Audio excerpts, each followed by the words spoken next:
I have no life, I have no time, but let's read the Epic Reads book tag.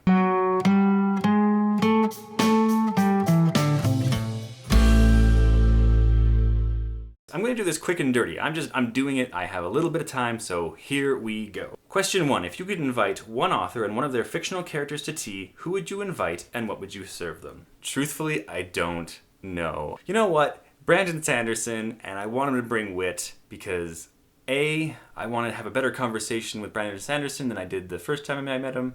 I'd also want to ask Wit a ton about the things he said in Words of Radiance. Probably wouldn't answer them, but if he's there, at least there's a chance. What do I serve them? Probably serve them something completely fictional from another fictional book. I'll give them some of that old jank spirit from The Hitchhiker's Guide to the Galaxy. I'm kind of curious myself to find out how that tastes. Question 2. What book do you wish the author would write a prequel for? None. I don't need a prequel. If an author's written a very good story, I often feel that anything they haven't explained is totally fine. So I'm not really a prequel person. I am content with the story that is told as it moves forward. But of all the stories on the bookshelf, I don't feel like any of them need prequels. Question 3. Which two characters not from the same book do you think would make a good couple? Oh my gosh, Epic Reads book tag. I don't ship. I do not ship people. I don't understand the concept of shipping. Okay, I'm going to take a complete shot in the dark at this. We're going to go with Roland from The Dark Tower and Nyx from God's War, written by Cameron Hurley. There. That probably not a match made in heaven. Next question. Question 4. If you ran into your favorite author on a subway and could only say one sentence to them, what would it be? All of the questions in this tag are things I do not think about.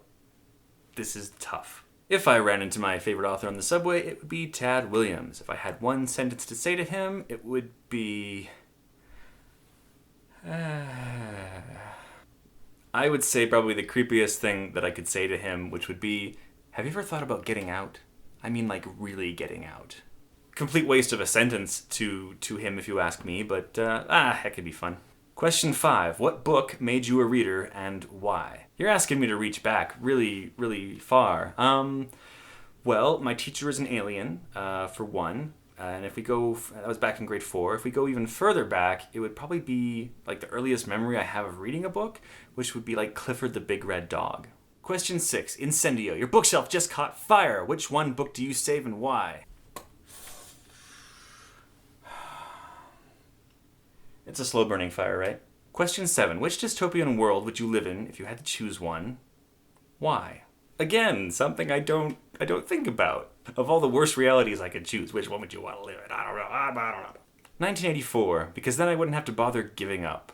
Though between you and me, I would choose none of them. Question 6. Incendio. Your bookshelf just caught fire. Which one book do you save and why? As much as I love all these books, all of them are completely replaceable, except for this one. This is the Cafe Press edition of John Dies at the End.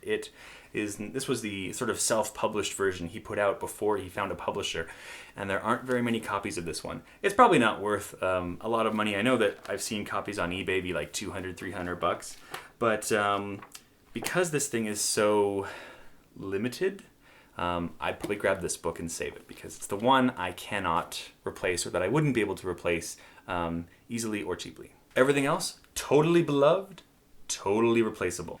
Question 8. What is your most epic read of all time?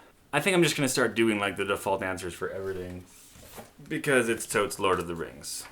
Also, tag some friends to answer these questions now. I tag all of my most epic friends to do this tag, even though it's kind of died out and everyone's already done it, so moving on. Lastly, do a book shimmy.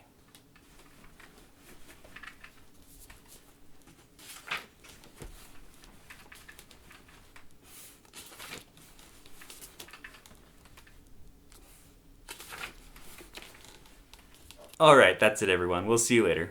Bye-bye.